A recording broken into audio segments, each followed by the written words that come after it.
വെളിപ്പാട് പുസ്തക പഠനം പാർട്ട് നമ്പർ 36. ദൈവനാമം മഹത്വപ്പെടുമാറാകട്ടെ.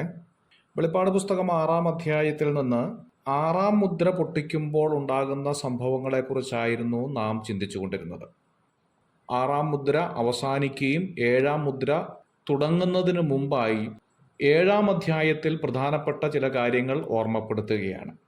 7-ാം അധ്യായത്തിൻ്റെ 1-ാമത്തെ വാക്യത്തിൽ നാം കാണുന്നു അതിൻ്റെ ശേഷം എന്ന്. 6-ാം അധ്യായത്തിലെ പ്രകൃതിക്ഷോഭങ്ങൾക്ക് ശേഷം എന്ന അർത്ഥമാണ് അതിനുശേഷം എന്നതുകൊണ്ട് ഉദ്ദേശിക്കുന്നത്. അതിനുശേഷം ഭൂമിയിലും കടലിന്മേലും യാതൊരു വൃക്ഷത്തിന്മേലും കാറ്റ് ഊതാതിരിക്കേണ്ടതിന് 4 ദൂതന്മാർ ഭൂമിയിൽ 4 കാറ്റും പിടിച്ചുകൊണ്ട് ഭൂമിയുടെ 4 കോണിലും നിൽക്കുന്നത് ഞാൻ കണ്ടു എന്ന് യോഹന്നാൻ രേഖപ്പെടുത്തിയിരിക്കുകയാണ്. 4 കാറ്റ്, 4 ദൂതന്മാർ എന്നിങ്ങനെയുള്ള പ്രയോഗങ്ങൾ കാണാൻ സാധിക്കുന്നുണ്ട്. കാറ്റ് എന്നതുകൊണ്ട് തിരുവഴുത്തിൽ വിവിധ അർത്ഥം ഉണ്ട് എന്ന് മനസ്സിലാക്കാം. പ്രധാനമായും കാറ്റ് കാണിക്കുന്നത് യുദ്ധത്തെയാണ്.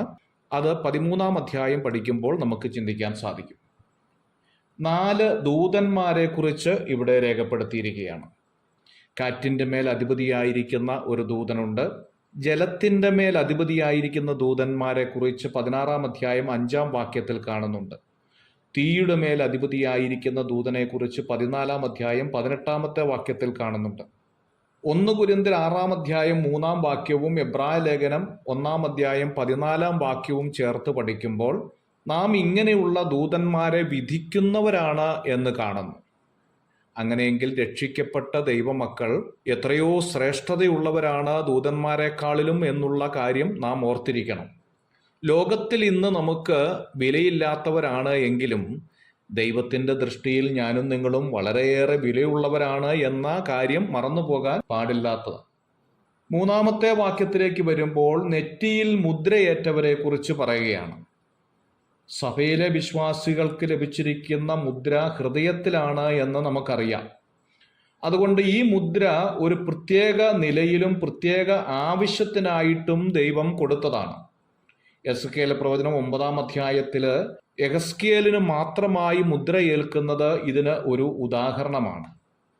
തുടർന്ന് ജീവനുള്ള ദൈവത്തിൻ്റെ മുദ്രയേറ്റവരെ കുറിച്ച് വിവരിക്കുന്ന ഭാഗമാണ്. അന്ന് ലോക മനുഷ്യൻ അന്തിക്രിസ്തുവിൻ്റെ മുദ്ര ഏൽക്കും എന്ന് നമുക്കറിയാം. എന്നാൽ മുദ്ര ഏൽക്കാത്ത ചിലരുണ്ടാകും. അവർക്ക് സാധനങ്ങൾ വിൽക്കുവാനോ വാങ്ങുവാനോ സാധിക്കാത്ത നിലയിലുള്ള പ്രതിസന്ധികൾ ഉണ്ടാകും. വെളിപ്പാട് പുസ്തകം 13-ാം അധ്യായം 17-ാമത്തെ വാക്യത്തിൽ നമുക്കത് കാണാൻ സാധിക്കുന്നുണ്ട്. ഈ സമയത്ത് ദൈവം തനിക്കുള്ളവരെ പ്രത്യേകം തിരിച്ചറിയുവാനായിട്ട് അല്ലെങ്കിൽ ഇവരിൽ ഇടകലർന്നു പോകാതിരിക്കുവാനായി വേർതിരിച്ച് മുദ്രയിട്ട് നിർത്തിയിരിക്കുന്നവരാണ് 1,44,000 പേർ എന്നുള്ളത് കൊണ്ട് ഉദ്ദേശിക്കുന്നത്.